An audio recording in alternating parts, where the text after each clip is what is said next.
Selamat datang kembali di sebuah perjalanan menuju legenda, misteri, dan sejarah.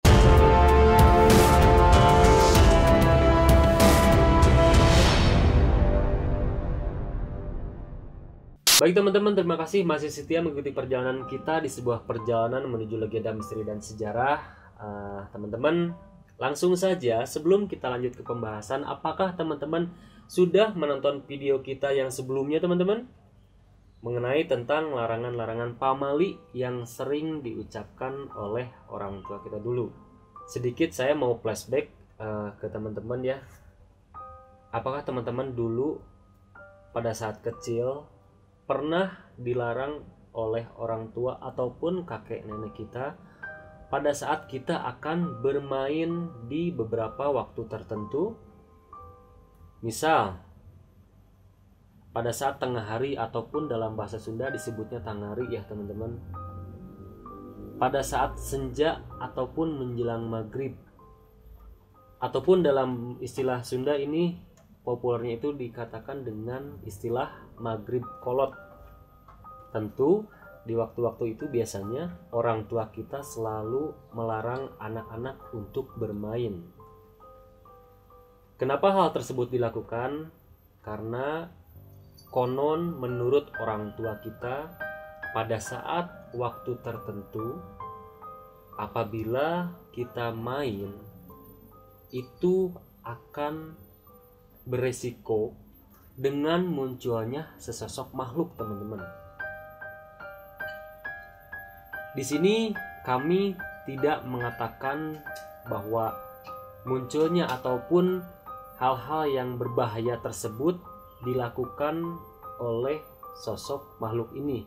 Namun seringnya orang tua kita dulu setiap melarang pada saat waktu tersebut kita main itu akan memunculkan sosok yang bernama kalong wewe. Atau dalam bahasa Jawa seringnya dikatakan wewe gombel atau kolong wewe. Atau dalam bahasa Betawi biasanya dikatakan kelong wewe. Nah, kenapa kali ini Lemirah membahas tentang sosok makhluk ini? Karena menurut kami makhluk ini adalah merupakan salah satu makhluk yang cukup melegenda di Indonesia, terutama di kalangan orang tua kita zaman dulu teman-teman. Percaya atau tidak, makhluk ini konon sering melakukan penculikan terhadap anak-anak. Bahkan di beberapa kasus tidak hanya anak-anak saja teman-teman, ada orang dewasa pun yang ikut menjadi korban dari makhluk ini. Nah, bagaimana menurut teman-teman tentang sosok dari makhluk kalong wewe ini?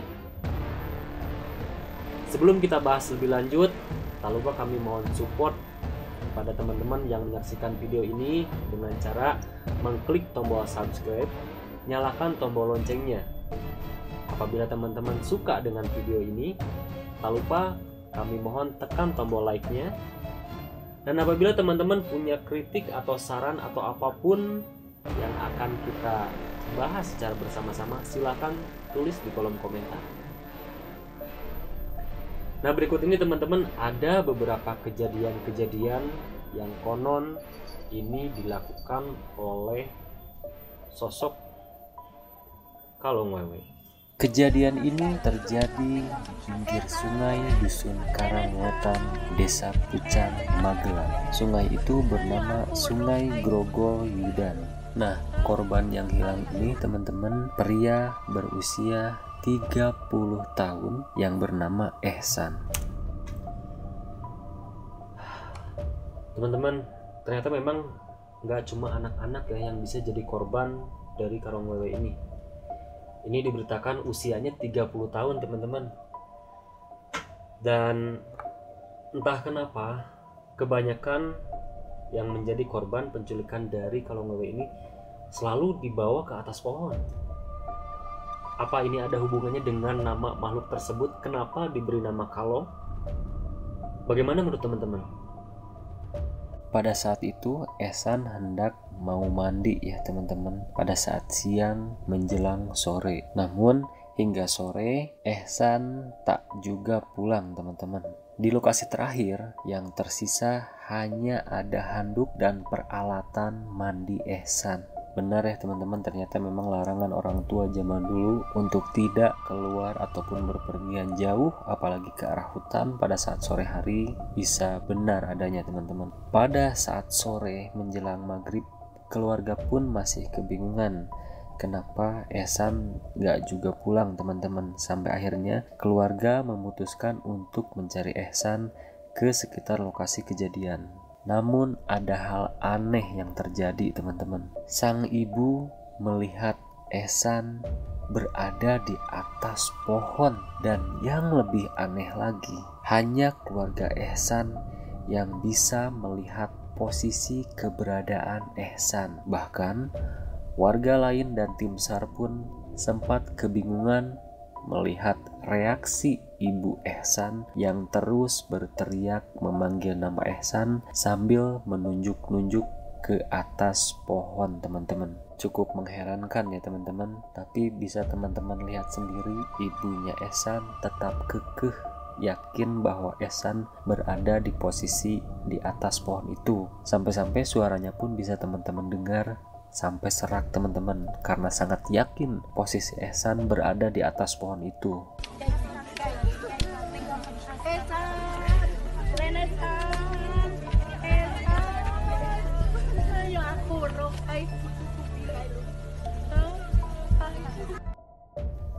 Keluarga, warga sekitar, dan tim pencari atau tim penolong terus berusaha mencari keberadaan Ehsan yang hilang pada hari Rabu sore, dan akhirnya Ehsan dapat ditemukan pada hari Kamis malam. Namun pada saat ditemukan, Ehsan berada dalam kondisi linglung.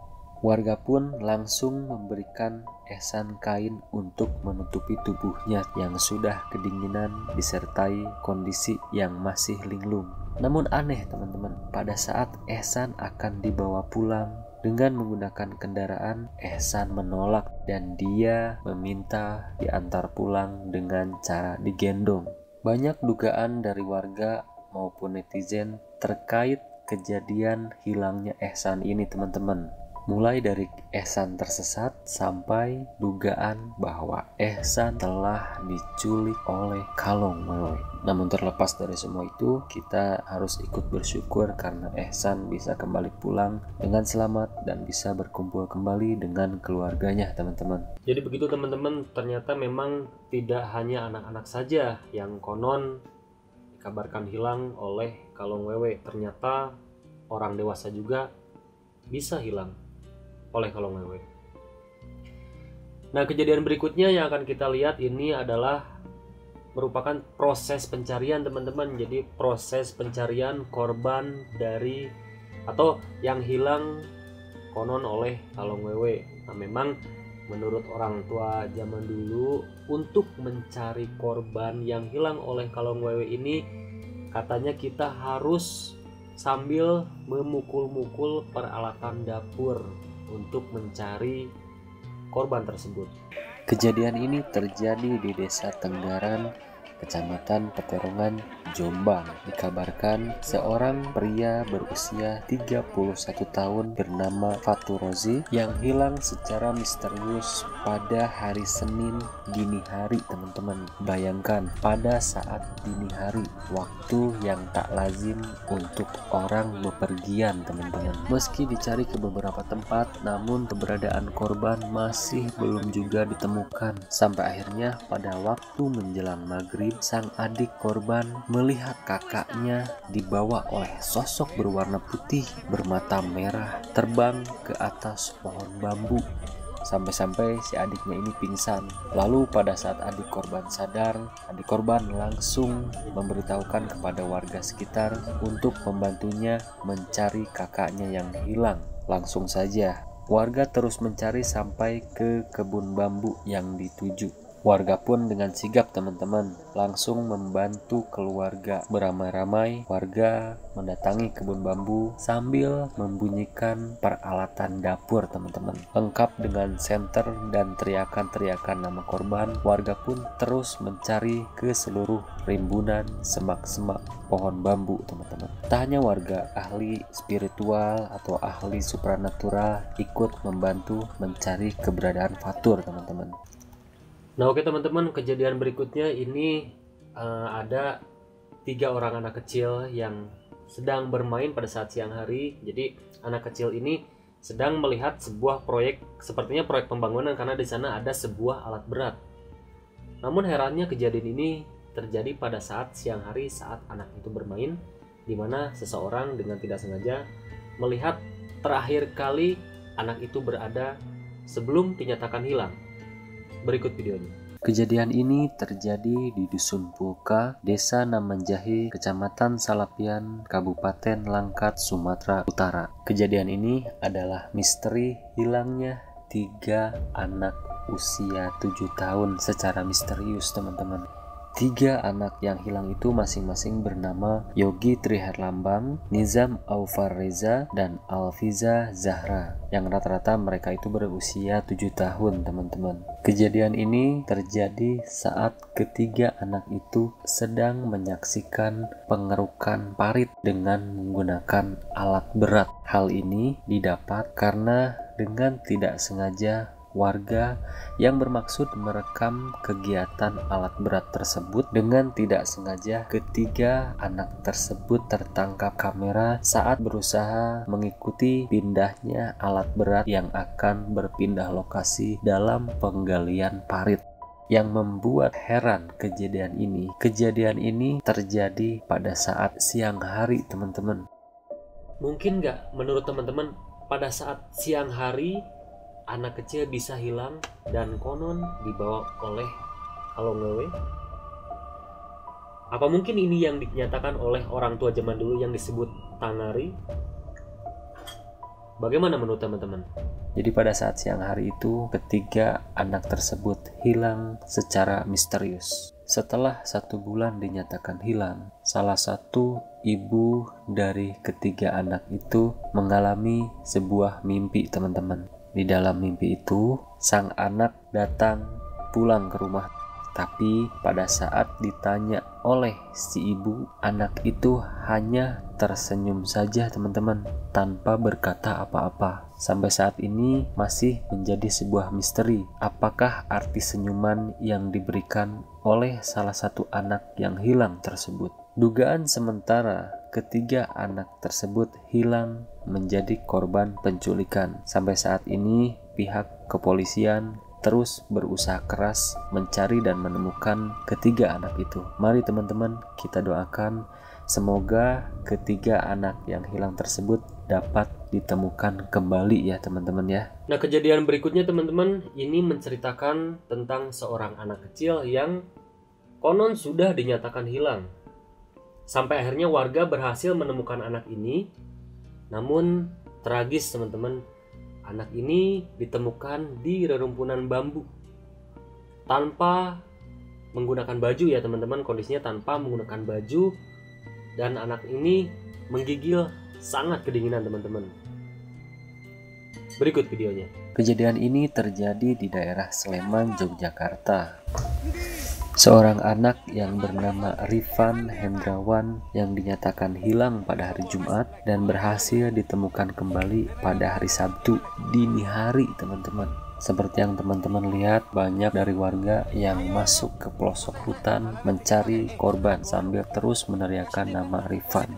Melihat dari kondisi hutan ataupun medan yang ditempuh ini sangat berat, terlihat tim SAR dari unit Wukisari dan tim reaksi cepat dari Jogja dan Sleman berusaha keras mencari Rifan. Sampai akhirnya alhamdulillah mereka berhasil menemukan Rifan teman-teman. Di sini ada kronologi hilangnya Rifan yang sangat aneh teman-teman. Menurut ayahnya Rifan, pada saat sebelum hilang, Rifan itu diajak menjenguk saudaranya teman-teman. Tapi entah apa penyebabnya, Rifan tiba-tiba marah dan kabur meninggalkan ayahnya. Ayahnya sempat mengejar, namun Rifan berlari sangat cepat sampai-sampai ayahnya tidak sanggup mengejar Rifan. Hingga malam hari, Rifan gak juga pulang ke rumah teman-teman. Sampai akhirnya Rifan ditemukan oleh tim SAR berada di tengah hutan dalam kondisi menggigil, sangat kedinginan teman-teman, karena tubuh Rifan tidak menggunakan baju.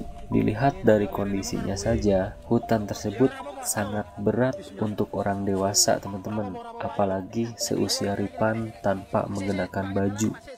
Yang anehnya teman-teman, kenapa Rifan sampai tidak menggunakan baju tengah malam di tengah hutan? Karena Rifan merasa sedang berenang bersama teman-temannya di sebuah kolam yang penuh dengan ikan. Padahal saat ditemukan oleh tim SAR, Rifan hanya seorang diri berada di semak belukar, bukan di sebuah kolam dan bukan sedang berada dengan teman-temannya, hanya seorang diri. Rifan pun mengaku bahwa Rifan pergi berenang bersama teman sekolahnya yaitu Ardan dan Rega. Sedangkan setelah dimintai keterangan, Ardan dan Rega tidak pergi kemanapun setelah pulang sekolah dan mereka tidak merasa pergi dengan Rifan teman-teman. Sedangkan menurut Rifan, pergi meninggalkan ayahnya itu tidak sedang dalam keadaan marah, melainkan Rifan akan pergi berenang bersama kedua temannya. Aneh ya teman-teman. Apakah ini ada hubungannya dengan makhluk yang sedang kita ceritakan? Bagaimana pendapat teman-teman? Kejadian berikutnya menceritakan tentang ditemukannya seorang anak kecil yang konon dibawa oleh kalong wewe. Kejadian ini berada persis di tengah hutan, di mana anak ini muncul setelah warga melantunkan azan dan beberapa ayat suci Al-Quran. Sampai akhirnya anak ini ditemukan. Belum diketahui di manakah lokasi video ini diambil. Namun di sini terlihat dengan penuh rasa sedih warga yang mungkin saja itu keluarganya melantunkan azan dan beberapa ayat suci Al-Quran dengan nada yang sangat sedih bercampur haru bisa berhasil menemukan kembali anak tersebut. Dan si anak pun terlihat keluar dari balik semak-semak dalam kondisi linglung teman-teman. Seorang pria berkemeja putih langsung dengan sigap memberikan kain dan menggendong si anak itu. Sambil terisak-isak, pria yang menggunakan baju berwarna putih itu dengan segera menggendong anak tersebut untuk dibawa pulang. Terdengar juga beberapa isak tangis dari warga yang membantu mencarinya teman-teman, dan para warga pun tidak henti-hentinya melantunkan ayat-ayat suci Al-Quran, melantunkan sholawat, dan segera bergegas membawa anak itu pulang.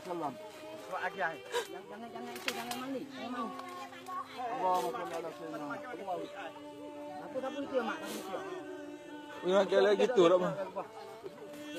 Ya Allah.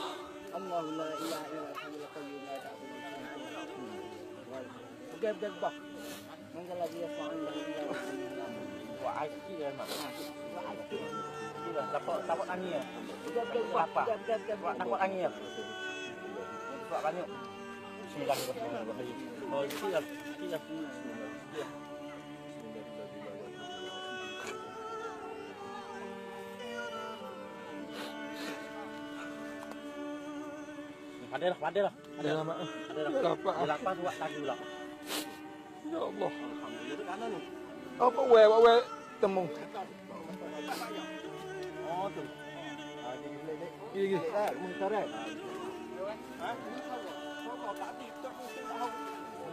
Allah. Dia minta tiga. Tak ni hak tiga tunggu hak. Tu baca tiga lah. Kita nak adu juga.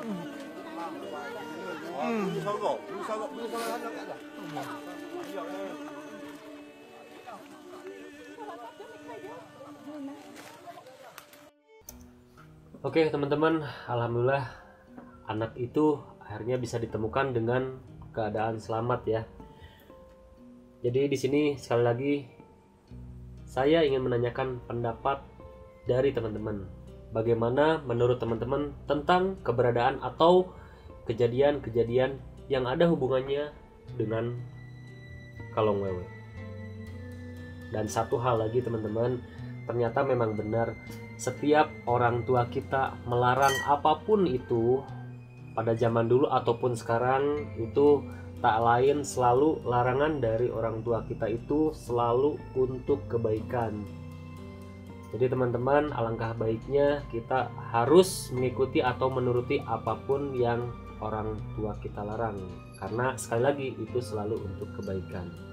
Dan tak lupa kita berdoa bersama-sama, semoga kita semua teman-teman dijauhkan dari segala bentuk mara bahaya ya. Amin ya Allah ya Rabbal Alamin. Satu lagi, kami terus mohon support dan dukungan dari teman-teman dengan cara mengklik tombol subscribe di bawah. Jangan lupa teman-teman nyalakan tombol loncengnya, ataupun teman-teman bisa klik like ya untuk video ini dan video-video Lemira yang lain, agar kita bisa sama-sama terus melakukan sebuah perjalanan menuju legenda, misteri, dan sejarah. Salam legenda, misteri, dan sejarah, Lemira.